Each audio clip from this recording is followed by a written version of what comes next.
Hello students, welcome to BSc best online class. तो इस video में आपको पढ़ाऊंगी physical and chemical properties of organo zinc compound. यानी ये हमारा बीएससी 6 सेमेस्टर की केमिस्ट्री के पेपर फर्स्ट की यूनिट सेकंड चल रही है, उसका लेक्चर 5। तो लेक्चर 4 तक आप हमारे चैनल पर देख सकते हैं, प्लेलिस्ट बनी हुई है। उस प्लेलिस्ट का लिंक आपको डिस्क्रिप्शन में मिल जाएगा और इस वीडियो का पीडीएफ भी आपको डिस्क्रिप्शन में मिल जाएगा, तो जरूर चेक करना। तो अब देख लेते हैं इसकी फिजिकल प्रॉपर्टीज, फिर देखेंगे इसकी केमिकल प्रॉपर्टीज।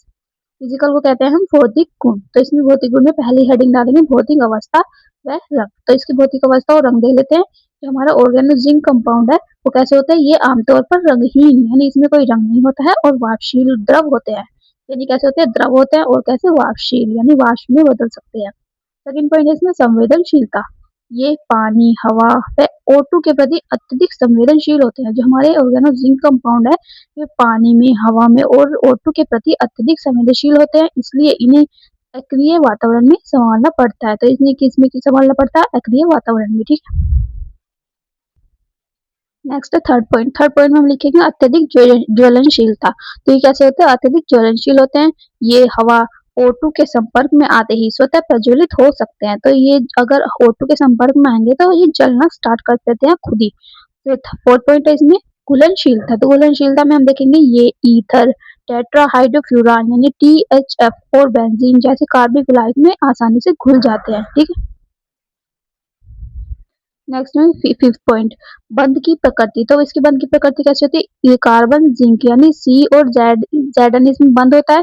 उसमें लगभग 85% सहसंयोजक गुण होता है। जो हमारा कार्बन और जिंक बंद है उसमें 85% सहसंयोजक गुण होता है, इसके कारण जिसके कारण ये बहुत कम ध्रुवीय होते हैं। ठीक है, यानी ज्यादा घूमते नहीं है।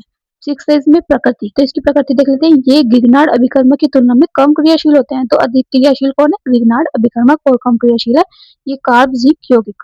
लेकिन अन्य ऑर्गेनोमेटेलिक यौगिक के भांति ही व्यवहार करते हैं। तो सबसे ज्यादा क्रियाशील कौन सा हुआ, गिगनार्ड अभिकर्मक, और इनसे कम होते हैं। ठीक है, तो ये हो गए इसके भौतिक गुण। अब देख लेते हैं इसके रासायनिक गुण। कार्ब जिंक यौगिकों के रासायनिक गुण। तो पहला पॉइंट है इसमें प्राथमिक अल्कोहल का बनना। प्राथमिक अल्कोहल का बनना यानी इसमें देखते हैं हम क्या बनेगा, प्राथमिक अल्कोहल बनेगा किसके द्वारा, कार्ब जिंक यौगिक के द्वारा। तो हमने यहाँ पे ले लिया HCH, जो कि है हमारा फॉर्मेल्डिहाइड।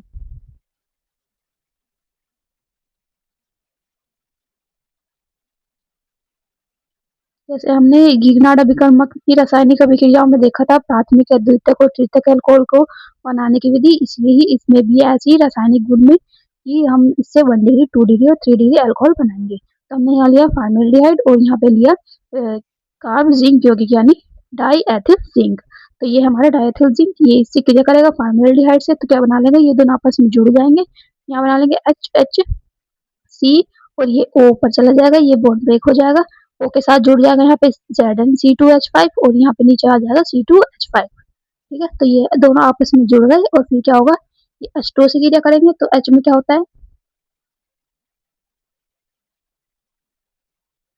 H2 में होता है H पॉजिटिव और OH नेगेटिव। मैंने बताया हुआ जो नेगेटिव पार्ट है वो किससे जुड़ेगा, इससे जुड़ेगा। ठीक है, तो किससे जुड़ेगा, Zn से। यहाँ हम देख लेते हैं, यहाँ पे हमने लिया H और C और यहाँ पे O के पास आके जुड़ गया H पॉजिटिव, यानी O पे नेगेटिव होता है तो इस पे आके H पॉजिटिव जुड़ जाएगा, OH बन जाएगा और यहाँ पे बचेगा C2H5 और यहाँ पे क्या बचे, Zn C2H5 बचा। तो Zn जो है वो O से क्रिया कर लेगा, ZnO बन जाएगा और C2H5 जो है हमारा H से क्रिया कर लेगा तो ये बना लेगा C2H6। ठीक है, तो ये हो गया हमारा, ये बना हमारा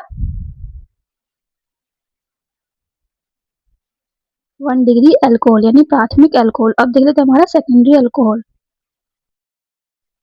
सेकेंड है इसमें द्वितीयक अल्कोहल का बनना। तो इसमें देखिए हम द्वितीयक अल्कोहल कैसे बनता है।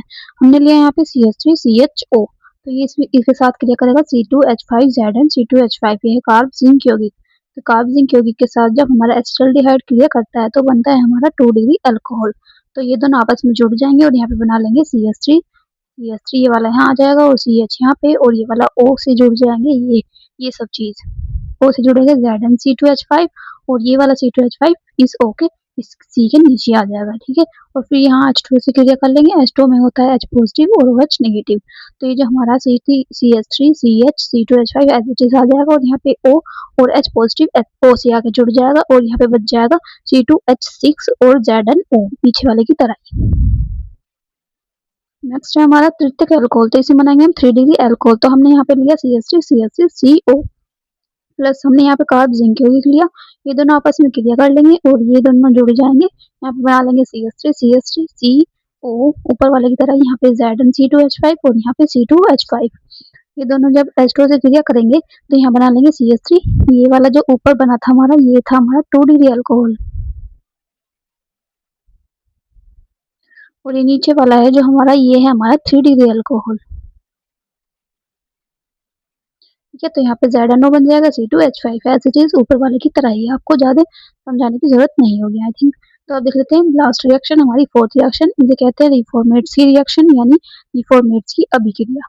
तो ये हमारी इंपॉर्टेंट रिएक्शन है क्योंकि ये है हमारी नेमिंग रिएक्शन, तो ये इंपॉर्टेंट है, ये पेपर में ज्यादातर पूछी जाती है। तो इसमें हमने क्या लेना है, तो हमने यहाँ लिया BrCH2COO C2H5, ये बॉन्ड का निशान है, ठीक है। तो BrCH2COO C2H5 ये जब जिंक से क्रिया करेगा तो ये जिंक कहाँ आके जुड़ जाएगा, यहाँ पे आके जुड़ जाएगा Br और CH2COO C2H5 के बीच में। तो ये जुड़ गया और एक यौगिक बन गया। जब ये किसी क्रिया करेगा CH3CHO यानी एस्टल्डिहाइड, ये प्लस का निशान है, तो ये क्रिया इससे करेगा, ठीक है, और इधर को ये रिएक्शन बढ़ेगी।